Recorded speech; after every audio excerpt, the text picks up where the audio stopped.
The African painted dog is amongst the most endangered species in the wild in Africa. The dogs have got the most unique social structure. They all hunt together, all the adults help to rear the pups. They need numbers. And so anything that interferes with the pack structure is devastating for that pack. Through efforts to relocate 24 of them from a national park in South Africa to a national park in Zimbabwe, an extraordinary story emerged, demonstrating for the first time a major trade in the animals, reaching all the way to China. Dogs in South Africa, you know, in theory, they're protected. And if they're being traded, which they are, on a large scale, because one of the big things is that South Africa, for example, will have a limited gene pool of dogs. And zoos want new bloodlines all the time. You know, so they want to be able to say to whatever zoo they're selling to or whatever dealing if they're selling, oh, we've got new bloodlines. Because then that makes the animal more valuable. The only way to get them is wild stock. So, you know, a zoo trade is feeding an illegal trade of dogs being pulled out of the wild. Our undercover investigation with animal dealers confirms these claims. So it means you have 2 or 3 parents from the wild? Yes. I'm breeding for the last 10 years with African Wilddogs. Yes, so the origin is from the wild? Some of them origin is from the wild, some is from a breeding center, 2 different breeding centers. People all think it because they're very rare in the wild, everybody thinks they're highly protected, but they're not. How many work in China?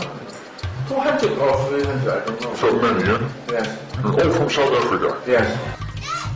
The painted dogs were sent to zoos that treated their animals like this. The trade in captive animals is creating a financial incentive for people to remove animals from the wild so that their offspring can then be sold as captive. If you take animals out of the wild and sell their offspring, you're laundering animals. Yet to date, the official institutions meant to protect the African painted dogs have claimed that the trade does not significantly affect the existence of the species in the wild. Is the legal trade indeed marginal, or is it putting the species at risk with the involvement of officials and zoos in China, Europe, and the US?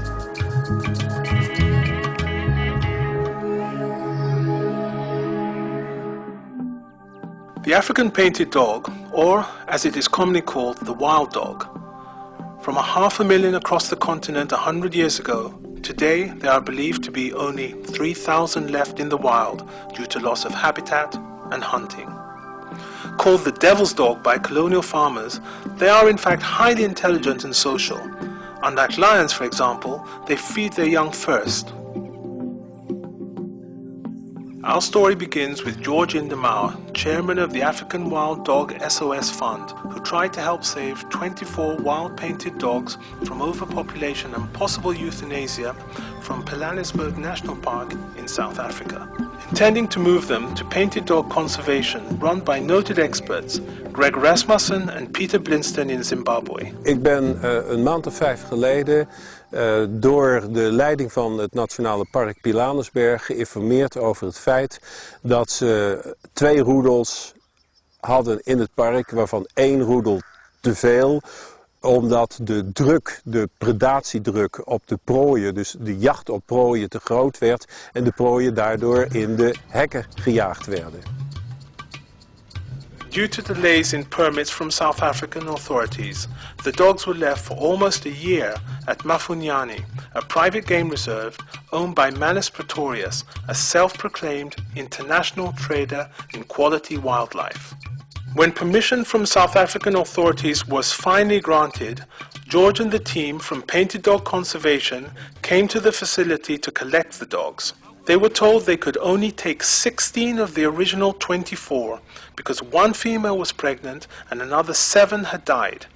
They were clearly told that the dogs were indeed one family pack. You think they don't fight with each other during the trip? It's one pack, isn't it? It's one pack. So the dogs were tranquilized to prepare them for the trip to Zimbabwe.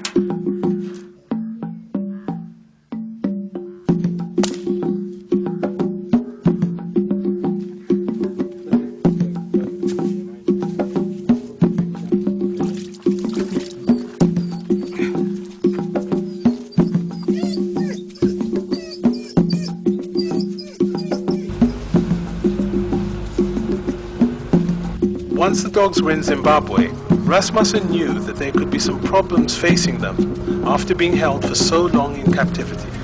That year and a half in captivity will have greatly impacted on the chances of these dogs to survive. However, we are going to do everything we possibly can to make sure that as many of them do survive.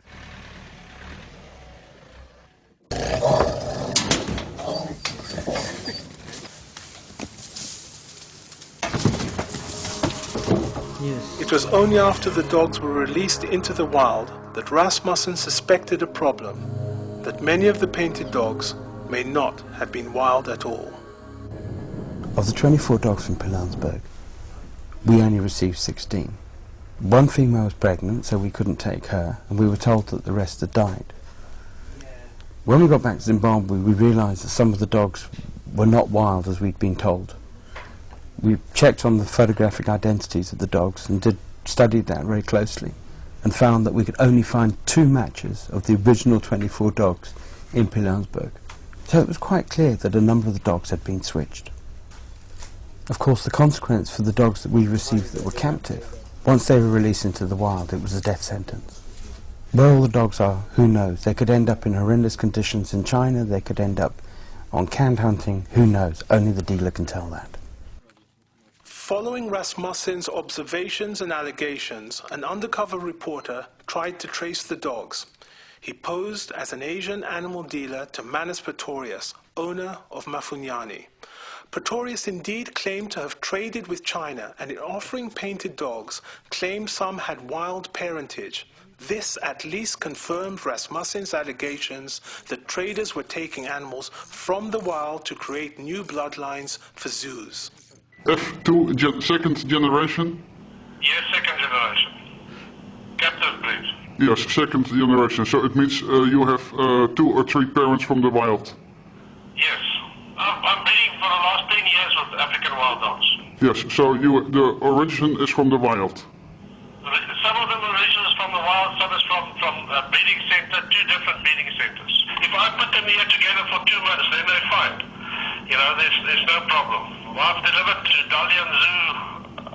Dalian is also in China. I've delivered to Canada. You know, so I've delivered quite a lot of them.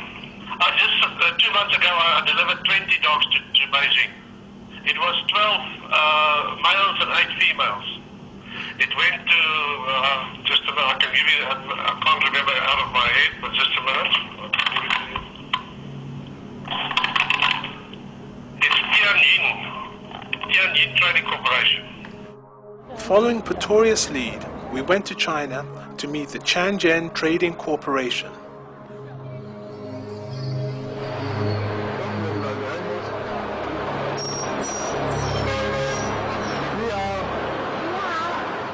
First, we quickly confirmed that Tianjin was indeed trading with Pretorius and Mafunyani, this time with a shipment of cheetahs.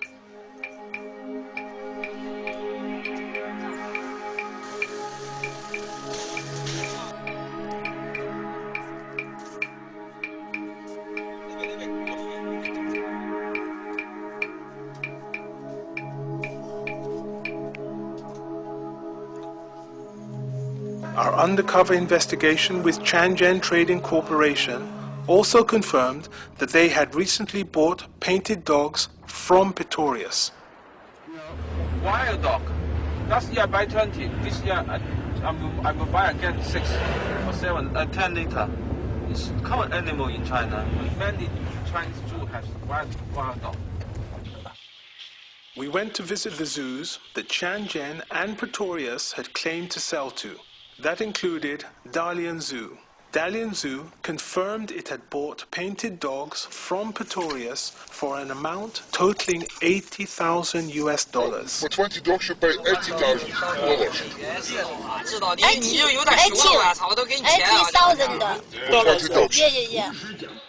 And Changzhou Zoo confirmed that they had bought 16 African painted dogs from Tianjin Trading Corporation. 是运来的吧？是从非洲到天津，然后在天津检疫以后，然后再发到长沙。天津独家。We couldn't confirm whether any of the transactions included the original dogs from Pilanesberg. However, We did find out the conditions dogs were kept in Changsa and other zoos.